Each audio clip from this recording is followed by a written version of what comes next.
أعوذ بالله من الشيطان الرجيم. قل هذه سبيلي أدعو إلى الله على بصيرة أنا ومن اتبعني وسبحان الله وما أنا من المشركين.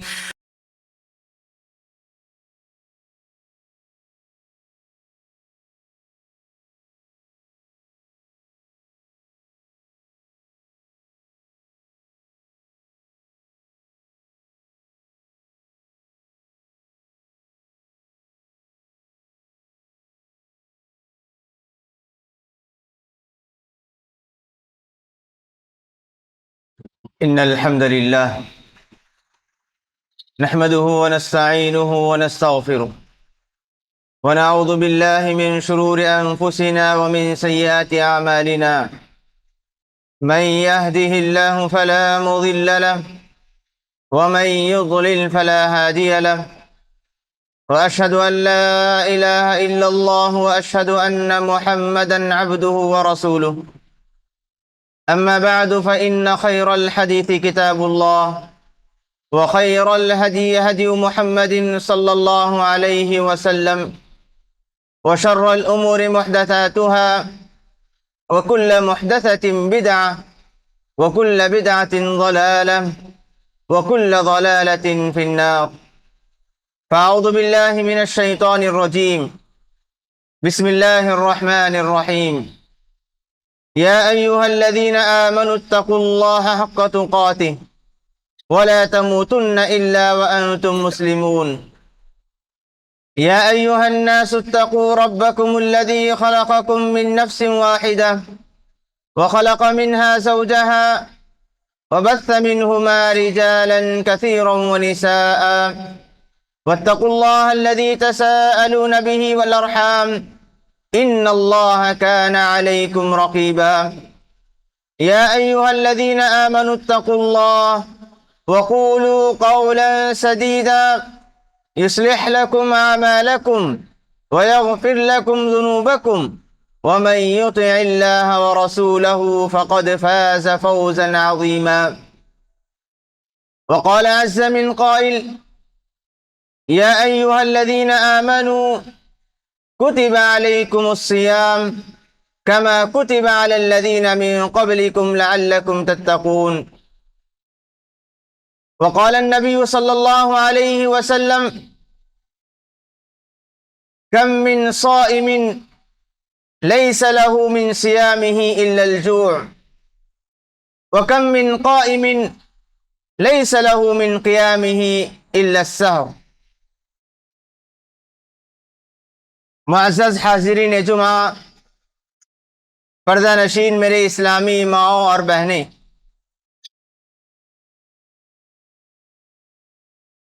ہم تمام بڑے خوش قسمت اور خوش نصیب ہیں کہ اللہ رب العالمین نے ہماری زندگی میں ایک اور مرتبہ ماہ رمضان عطا کیا، جس ماہ کی عبادتیں ہمارے گناہوں کی مغفرت کا ذریعہ بنتی ہیں۔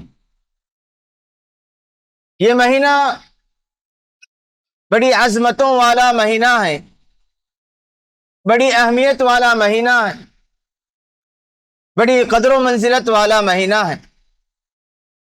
اللہ رب العالمین نے یہ مہینہ ہمیں عطا کیا ہے تو اس کی حکمتوں کو جاننا اور اس مہینے کے پیچھے اللہ رب العالمین نے جو مقاصد رکھے ہیں ان مقاصد کو حاصل کرنے کی کوشش کرنا، یہ بڑی اور قسمت والی بات ہوگی۔ اللہ نے ماہ رمضان عطا کیا، یہ خوش قسمتی کی بات ہے۔ اس سے بڑی خوش قسمتی کی بات یہ ہوگی کہ ہم اس مہینے میں عبادتوں میں آگے بڑھیں، اس مہینے میں بندگی میں آگے بڑھیں، اس مہینے کی جو مقاصد ہیں ان مقاصد کو حاصل کرنے میں کامیاب ہو جائیں۔ اگر ہم اس میں کامیاب ہو جاتے ہیں تو ہمارا شمار اللہ تبارک و تعالیٰ کے پاس کامیاب اور اس کے پسندیدہ بندوں میں ہوگا۔ میں نے جس آیت سے خطبے کی شروعات کی مشہور آیت ہے، اللہ تعالیٰ فرماتے ہیں یا ایھا الذین آمنوا کتب علیکم الصیام کما کتب علی الذین من قبلکم، اے ایمان والو تم پر روزہ فرض کیا گیا جس طرح تم سے پہلے امتوں پر فرض کیا گیا تھا، لعلکم تتقون، روزہ اس لیے فرض کیا گیا تاکہ تم متقی بن جاؤ، تاکہ تم پرہیزگار بن جاؤ، تمہاری زندگی میں تقوی کی صفت داخل ہو جائے۔ یہ ان مقاصد کو حاصل کرنا یہ ہمارے مقاصد میں ہونا چاہیے۔ معزز حاضرین، رمضان میں ہم اپنے آپ کو کیسے بنا سکتے ہیں، اپنی تربیت کیسے کر سکتے ہیں، ہم بندگی میں آگے کیسے بڑھ سکتے ہیں، اس کے لیے میں نے آپ لوگوں کے سامنے 5 باتیں بتانے کی کوشش کروں گا۔ سب سے پہلی بات یہ ہے کہ ماہ رمضان کے داخل ہونے کے بعد اللہ کے فضل و کرم سے، اس کی توفیق اور احسان سے ہم میں سے بہت سارے افراد عبادتوں میں آگے بڑھ چڑھ کر حصہ لے رہے ہیں، عبادتوں میں بڑھ چڑھ کر حصہ لینے والے بن رہے ہیں، عبادتوں کا شوق ہمارے دل میں پیدا ہو چکا ہے۔ کیا بات ہے کہ رمضان سے پہلے مسجدیں ویران تھیں، مسجدوں میں جماعت میں صفوں کی تعداد کم تھی، لیکن رمضان کا مہینہ آیا فوراً مسجدیں آباد ہو گئیں، مسجدوں کی صفیں بھر گئیں۔ یہ اس بات کی علامت ہے کہ ہم عبادتوں میں آگے بڑھ رہے ہیں، عبادت کا شوق ہمارے اندر پایا جا رہا ہے۔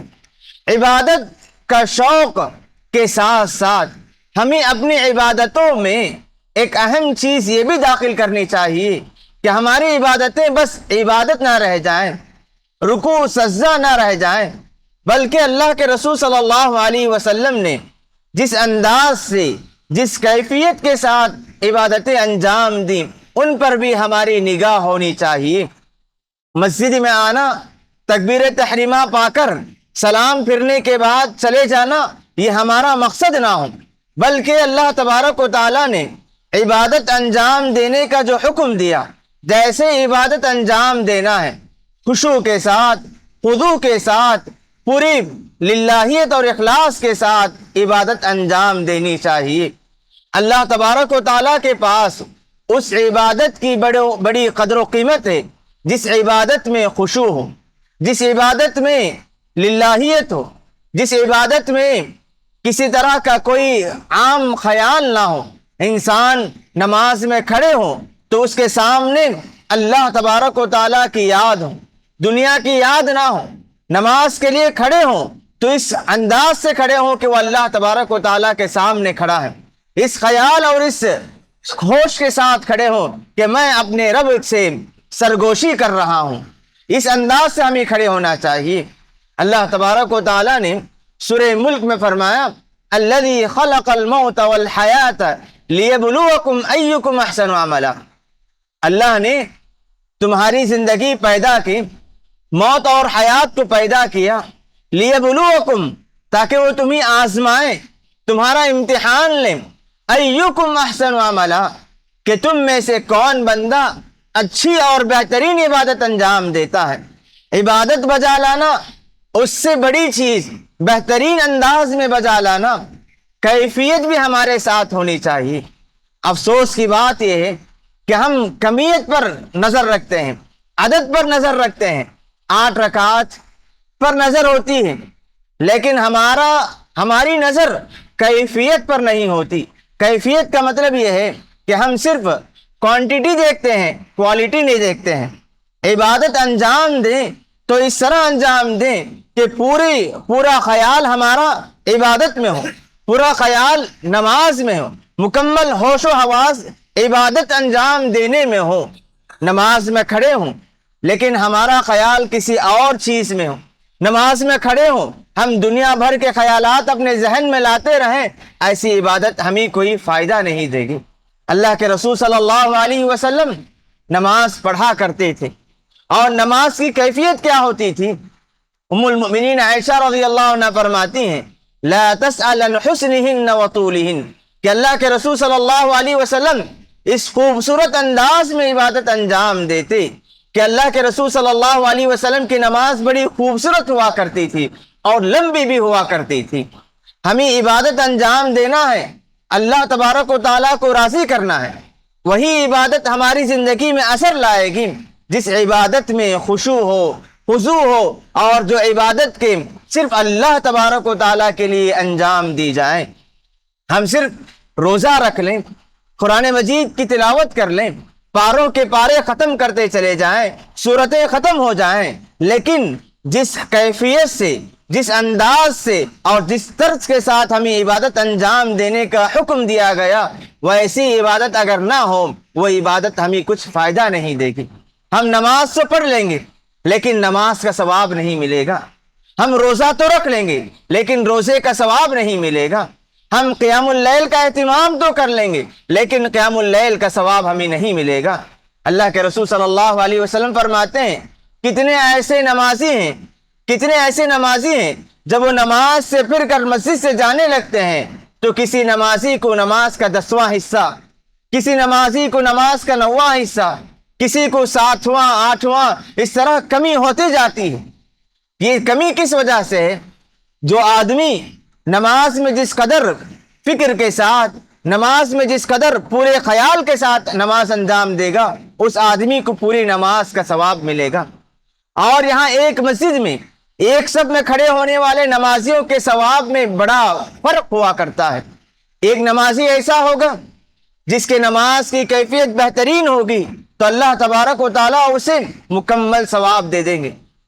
اس کے بازو میں جو کھڑا آدمی ہے، نماز تو انہوں نے انجام دی، رکوع، سجدہ، قیام سب کیا انہوں نے، لیکن جیسے انجام دینے کا حکم دیا گیا تھا ویسا انہوں نے انجام نہیں دیا، تو ایسے آدمی کو سوائے نماز میں کھڑے ہونے کے کوئی فائدہ نہیں ہوگا۔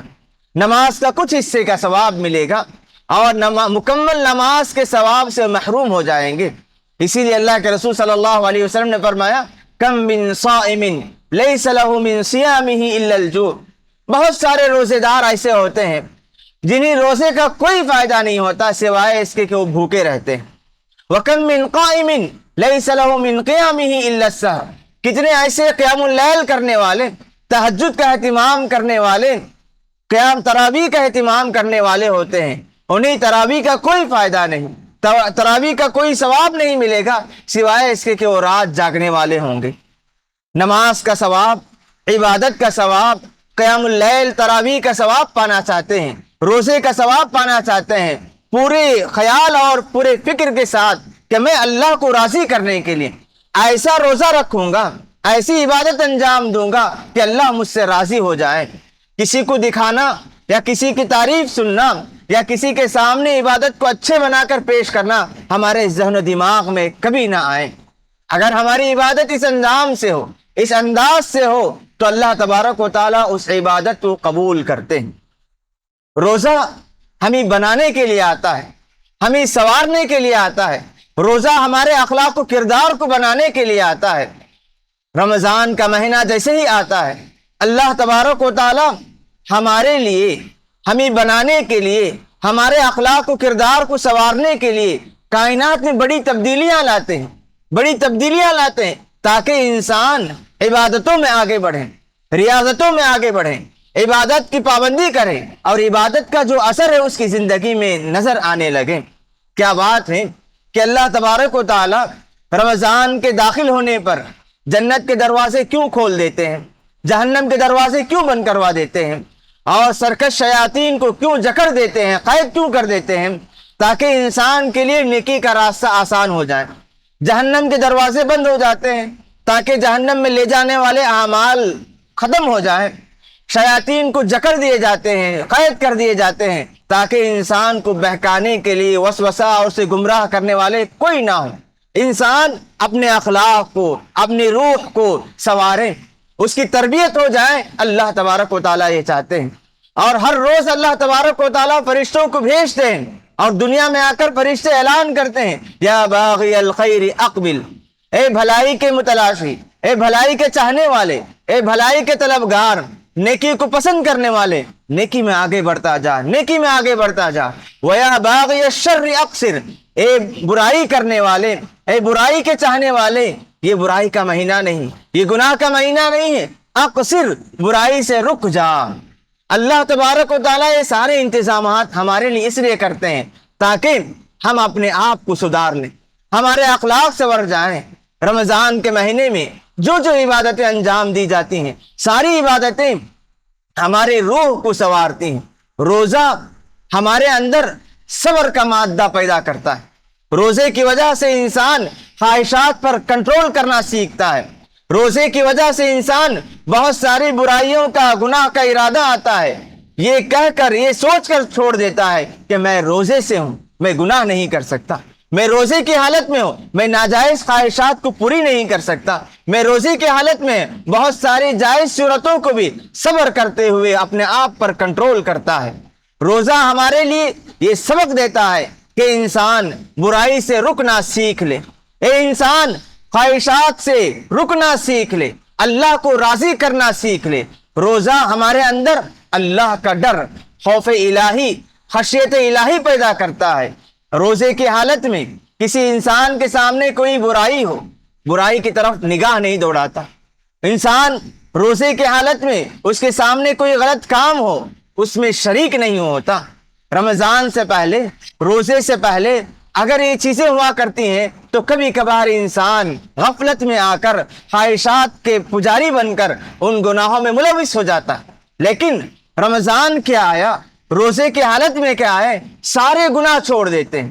رمضان کے علاوہ بھی مؤذن اذان دیتا ہے، نماز کے اوقات آیا کرتے تھے، اس کے سامنے قرآن مجید ہے لیکن تلاوت کا خیال نہیں آتا، نماز کی پابندی کا خیال نہیں آتا۔ لیکن روزے کی برکت اور روزے کا فائدہ یہ ہے کہ اللہ تبارک و تعالی ہماری روح کو، ہمارے دلوں کو، ہماری تربیت ایسے کرتے ہیں کہ انسان ہر نیکی میں آگے بڑھنے لگے، ہر انسان ہر نیکی میں آگے بڑھنے لگتا ہے۔ یہ روزے کا سب سے بڑا فائدہ ہے۔ روزہ رکھتے ہوئے اپنے آپ کو دیکھنا چاہیے، روزہ رکھتے ہوئے اپنے آپ کا محاسبہ، اپنا جائزہ لینا چاہیے کہ فائدے میری زندگی میں نظر آتے ہیں کہ نہیں۔ روزہ رکھتے ہوئے اپنا حساب لیجئے کہ میں روزہ رکھ رہا ہوں، کیا میرے اندر خواہشات کو ترک کرنے کا مادہ، جذبہ پیدا ہوا کہ نہیں۔ روزہ رکھ رہے ہیں، آپ اپنے آپ کو ٹٹول کر دیکھیں، اپنے آپ کا جائزہ اور حساب لیں کہ میں روزہ رکھ رہا ہوں، کیا اللہ کا ڈر میرے دل میں پیدا ہو رہا ہے کہ نہیں۔ اپنا حساب لیجئے، اگر یہ چیزیں ہمارے اندر ہیں تو اللہ کا شکر بجا لائیں، اللہ کی تعریف کریں اور اس پر مزید عطا کرنے اور مزید دعا کیجئے کہ پروردگار ہمیں اس طرح کی چیزیں اور بھی عطا کریں۔ اگر اس کے برعکس روزے کے باوجود ہماری زندگی میں کوئی تبدیلی نہیں، روزے کے باوجود صبر کا مادہ نہیں، خواہشات کو ترک کرنے کا جذبہ نہیں، گناہوں میں ملوث ہیں، نگاہوں کی حفاظت نہیں ہو رہی ہے، تو روزے کا کوئی فائدہ نہیں ہو رہا ہے۔ ایسے میں ہمیں اللہ تبارک و تعالیٰ سے توفیق مانگنی چاہیے کہ پروردگار میں روزہ تو رکھ رہا ہوں لیکن روزے کا جو حقیقی فائدہ ہے، روزے کا جو حقیقی مقصد ہے، وہ مقصد مجھے حاصل نہیں ہو رہا ہے، تو مجھے یہ عطا کر دے۔ یہ اللہ تبارک و تعالیٰ سے مانگنا چاہیے۔ معزز حاضرین، رمضان اور روزہ ہمارے اخلاق کو کیسے سدھارتا ہے؟ اللہ کے رسول صلی اللہ علیہ وسلم فرماتے ہیں کہ جو بندہ روزہ رکھ کر گالی گلوچ کرنا، زبان کی حفاظت کرنا، جھوٹ بولنا، جھوٹی باتوں پر عمل کرنا نہ چھوڑیں، اللہ کے رسول نے فرمایا فَلَيْسَ لِلَّهِ فِي حَاجَةٍ أَن يَدَعَ طَعَامَهُ وَشَرَابَهُ، کہ جو آدمی روزہ رکھیں اور روزے کے مقاصد اور روزے کے فائدے کو اپنی زندگی میں نہ لائیں، ایسے آدمی کے کھانے پینے کے چھوڑنے سے کوئی فائدہ نہیں۔ اللہ کو کوئی ضرورت نہیں کہ ایسا آدمی روزہ چھوڑے یا ایسا آدمی کھانا پینا چھوڑ دے۔ اللہ تبارک و تعالیٰ نے ہمیں روزے کا حکم دیا، کھانے پینے کے چھوڑنے کا حکم دیا، تو مقصد یہ نہیں کہ ہم کھانے پینے سے رک جائیں۔ ہمیں بھوکا پیاسا رکھ کر اللہ کو کیا ملے گا؟ اللہ تبارک و تعالیٰ روزے کا حکم دے کر ہمیں بہت ساری برائیوں سے دور رکھنا سکھاتے ہیں کہ روزے سے حالت میں جس طرح تم غلط کام کو چھوڑ دیتے ہو، جھوٹ بولنا چھوڑ دیتے ہو، جھوٹی باتوں پر عمل کرنا چھوڑ دیتے ہو، زبان کی حفاظت سیکھتے ہو، یہ سیکھنا روزے کا سب سے بڑا فائدہ ہے۔ روزہ رکھتے ہوئے اپنے آپ کو اس بات کا عادی بنائیں کہ میں روزے کی حالت میں جھوٹ بولنا چھوڑ دیا ہوں تو روزہ جب نہ رہوں گا، رمضان کے بعد بھی میں اپنے آپ کو ایسے تیار کروں گا کہ میری زندگی میں جھوٹی بات نہیں ہوگی۔ رمضان میں نے اپنی زبان کی حفاظت کی، تو آپ رمضان میں زبان کی حفاظت کیسے کرنا ہے، زبان کی حفاظت کرنے کو سیکھنا چاہیے۔ رمضان کے میں اور روزے کی حالت میں ہم گانا، موسیقی، میوزک، بری باتیں سننے سے پرہیز کرتے ہیں۔ ہمیں یہ سیکھنا چاہیے کہ میں رمضان کے مہینے میں یہ باتیں سیکھوں گا، تاکہ رمضان کا مہینہ جب چلا جائے تو میں یہ ساری باتیں رمضان کے بعد بھی عمل کرنے کی کوشش کروں گا۔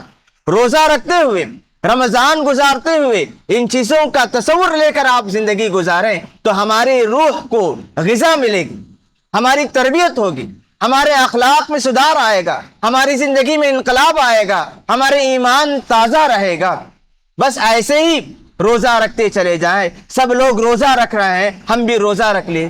سب لوگ مسجد آ رہے ہیں، ہم بھی مسجد آ گئے۔ سب لوگ نماز پڑھ رہے ہیں، ہم بھی نماز پڑھ لی۔ سب لوگ نیکیوں میں آگے بڑھ رہے ہیں، ہم بھی آگے بڑھ گئے۔ لیکن نیکیوں کا مقصد، نیکیوں کی حکمت، نیکیوں کے فائدے پر ہماری نظر نہ ہو، ایسی نیکیاں ہمیں کوئی فائدہ نہیں دیں گی۔ روزہ عبادت انجام دیتے ہوئے یہ سارے فائدے ہمارے ذہن و دماغ میں ہونا چاہیے، ہمارے تصور میں ہونا چاہیے کہ میں عبادت انجام دیتا ہوں یہ سارے فائدے حاصل کرنے کے لیے۔ اسی طرح روزے کے ذریعے ہماری تربیت کیسے کی گئی؟ اللہ کے رسول صلی اللہ علیہ وسلم ماہ رمضان میں کثرت سے صدقہ و خیرات کیا کرتے تھے۔ صحابہ اکرام کہتے ہیں کہ اللہ کے رسول صلی اللہ علیہ وسلم رمضان کے علاوہ 11 مہینے میں بڑے سخی تھے۔ کوئی بھی چیز آپ کے پاس آتی، آپ کے سامنے کوئی ضرورت مند نظر آتا، کوئی محتاج نظر آتا، کوئی غریب نظر آتا، کوئی بیوہ یتیم نظر آتا تو اللہ کے رسول فوراً اس کی مدد کیا کرتے تھے۔ لیکن یہ مدد اور جود و سخا کی یہ صفت رمضان کے مہینے میں بہت زیادہ بڑھ جایا کرتی تھی۔ جس طرح تیز ہوا چلتی ہے، اللہ کے رسول صلی اللہ علیہ وسلم لوگوں میں خرچ کیا کرتے تھے، اللہ کے راہ میں خرچ کیا کرتے تھے، غریبوں کی مدد کیا کرتے تھے۔ رمضان کے مہینے میں اللہ کے رسول صلی اللہ علیہ وسلم نے زیادہ صدقہ و خیرات کرنے کا حکم دیا۔ اس کے پیچھے یہ مقصد ہے کہ انسان کے دل میں ایک عجیب صفت پائی جاتی ہے جسے بخیلی کی صفت کہتے ہیں۔ اگر انسان بخیل بن جائے تو اس کے اندر بہت ساری نیکیوں کا جذبہ پیدا نہیں ہوگا، وہ کنجوس ہو جائے گا، بخیل ہو جائے گا، مال کی محبت اس کے دل میں آ جائے گی، دنیا داری اس کے اندر آ جائے گی۔ اس وجہ سے بہت ساری نیکیوں میں آگے بڑھنے سے وہ رکا رہتا ہے۔ اللہ کے رسول صلی اللہ علیہ وسلم نے ماہ رمضان میں زیادہ سے زیادہ صدقہ کر کے ہمیں یہ پیغام دیا کہ انسان کے دل میں کبھی بخیلی کی صفت نہیں ہونی چاہیے۔ اللہ کے رسول نے فرمایا من فطر صائما، کہ جو آدمی کسی روزے دار کو روزے کروائے، افطار کا انتظام کروائے، اللہ تبارک و تعالیٰ اس روزے دار کے ثواب بھی اسے عطا کرتے ہیں۔ ماہ رمضان میں نیکیوں میں آگے بڑھنے، صدقہ و خیرات، محتاجوں اور جو صلہ رحمی کا جو حکم دیا، اسی وجہ سے تاکہ ہمارے اندر اس طرح کی بری صفتیں ختم ہو جائیں۔ اللہ تبارک و تعالیٰ ہمارے اندر یہ صفت جو بخیلی کی صفت ہے، جس کی وجہ سے مال کی محبت، دنیا کی محبت پیدا ہو جاتی ہے، یہ ختم کرنا چاہ رہے ہیں۔ آپ بھی اپنے مال کو اللہ کے راہ میں خرچ کیجیے۔ مالداری، جو مال کی جو خواہش اپنے دل میں پیدا ہو جاتی ہے، اس خواہش کو ختم کرنے کی کوشش کیجیے۔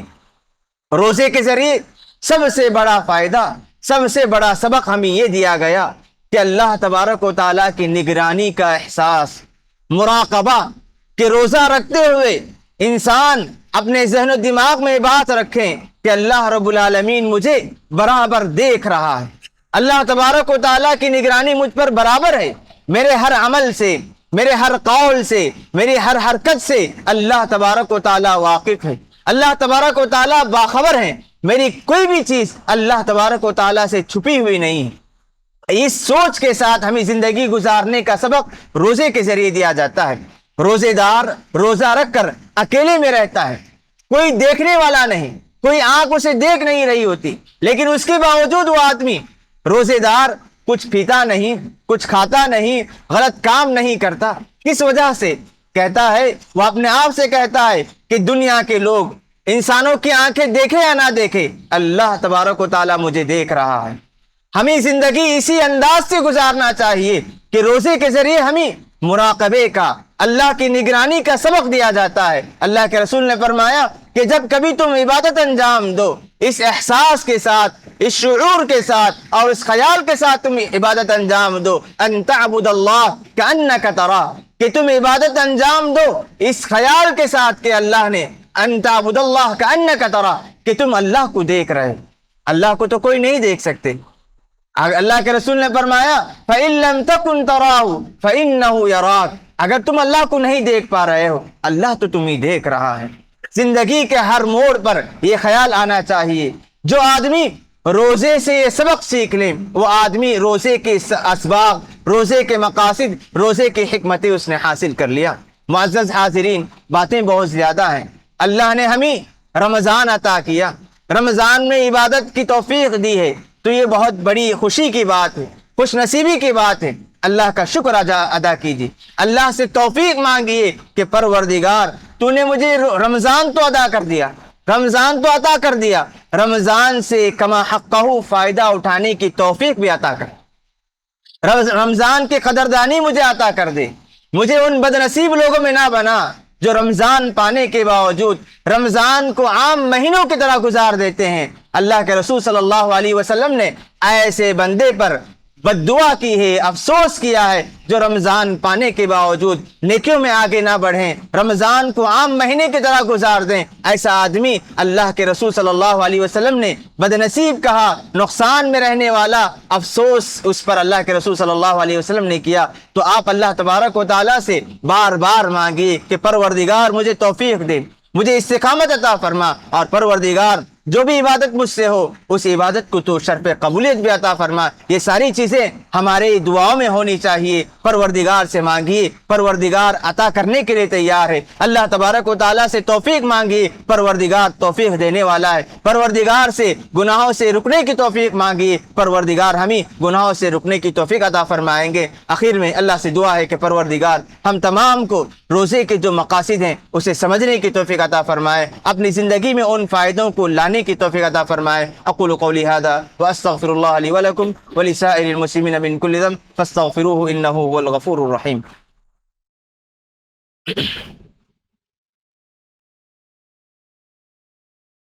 الحمد لله حمدا كثيرا طيبا مباركا فيه، واشهد ان لا اله الا الله واشهد ان محمدا عبده ورسوله۔ قال الله عز وجل: ان الله وملائكته يصلون على النبي يا أيها الذين آمنوا صلوا عليه وسلموا تسليما۔ اللهم صل على محمد وعلى آل محمد كما صليت على إبراهيم وعلى آل إبراهيم إنك حميد مجيد۔ اللهم بارك على محمد وعلى آل محمد كما باركت على إبراهيم وعلى آل إبراهيم إنك حميد مجيد۔ وارض اللهم عن الخلفاء الراشدين أبي بكر وعمر وعثمان وعلي وعن سائر أصحاب نبيك أجمعين۔ اللهم أعز الإسلام والمسلمين وأذل الشرك والمشركين ودمر أعداءك أعداء الدين۔ اللهم عليك باليهود الغاصبين، اللهم شتت شملهم، اللهم مزق جمعهم، اللهم خذهم أخذ عزيز مقتدر، اللهم أصلح أحوال المسلمين في كل مكان۔ اللهم إنا نسألك الجنة وما قرب إليها من قول أو عمل، اللهم إنا نعوذ بك من النار وما قرب إليها من قول أو عمل، اللهم إنا نسألك الهدى والتقى والعفاف والغنى۔ ربنا لا تزغ قلوبنا بعد إذ هديتنا وهب لنا من لدنك رحمة إنك أنت الوهاب۔ ربنا آتنا في الدنيا حسنة وفي الآخرة حسنة وقنا عذاب النار۔ اللهم حبب إلينا الإيمان وزينه في قلوبنا وكره إلينا الكفر والفسوق والعصيان واجعلنا من الراشدين۔ إن الله يأمر بالعدل والإحسان وإيتاء ذي القربى وينهى عن الفحشاء والمنكر والبغي يعظكم لعلكم تذكرون۔